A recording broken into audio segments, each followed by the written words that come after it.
dafa ni la bataille des égalités mooy Sénégal ñun ñëpp a yem ñoo yem ay droit dañoo am droit à électricité pour tous, droit eau pour tous, droit santé pour tous. moo tax mu jël 5 programmes yoo xam ne yi man maa ngi ko tuddee les diamants du président Macky. programme boobu bi ci jëkk mooy PUDC. PUDC soo ko xoolee ñeenti ponk la benn bi mooy piste rurale parce que am na village yoo xam ne yi dañoo enclavé woon ba dafay mel ni bokkuñ ci Sénégal sax moom mu ñëw ne piste PUDC il faut que mu defar ay piste rurale il faut que mu yokk eau potable il faut que mu yokk électricité yi il faut que jigéen ñi nga xam ne dañ daan sonn di wol di dëbb ñu jox leen ay machines yoo xam ne da koy remplacer tey bi ñu defee bilan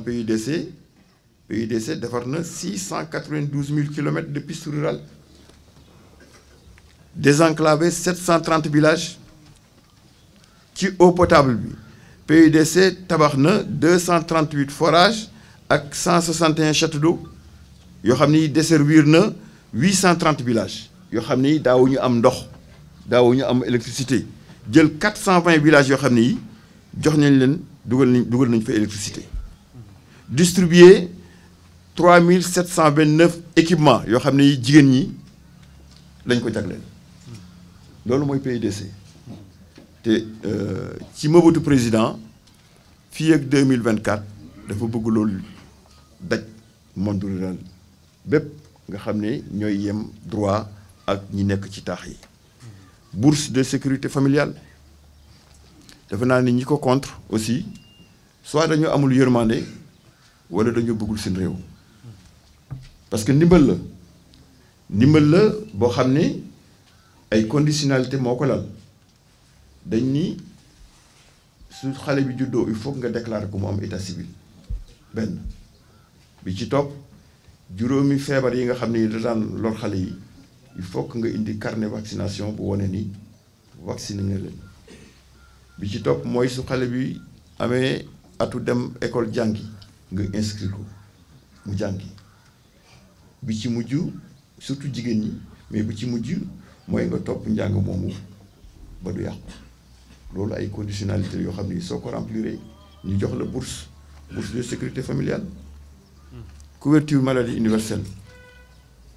bi président di ñëw en 2012 20% sénégalais rek ñoo amoon chance ku ci feebar dem faj 20% dire que ñi leen feebar nan lañ laan def pour faju war nañ ko xalaat bu baax tey ci 557 communes yi soo ko xaymaa 520 communes yi foo ci nekk am na mutuelle tey Sénégal mi ngi compter 675 mutuelles donc 520 communes yi fu ci dem rek am nga mutuelle war ngaa mën a am chance soo feebaree am foo mën a langaama pour faju PUMA explique nga ko ak Promoville président bàyyiwul foofu dafa ni diine ji ci ñun moo jëkk te moo mujj suñu pétrole dëgg suñu or dëgg suñu jamaa dëgg mooy suñu diine te moom lu ñu ëppale yeneen dëkk yi parce que am na dëkk yoo xam ne tey am nañ or am nañ jamaa am nañ pétrole te mënuñu ko jëriñu parce que amuñu mag ñu mel ni Sëñ Tuubaa Alaaji Maalik ñu leen aar tey man à chaque fois su ma dend ak imam rek wala Alaaji Moustapha Guèye dafay mel ni kaamir moo taxaw sama wet loolu mooy importance su imam yi importance su borom penc yi ak importance su chef de village yi mais chef de village président de la république la wala lu ko raw ku jàq ci dëkk ci moom ngay jëm ku dox ba guddi amoo foo jëm ci chef de village ngay jëm ku feebar mooy takk sa fasam wala takk saretam wala dugg otoom yóbbu la ak yeneen non seulement fonction sociale boobu mais fa dafa am fonction économique ba pare am une fonction administrative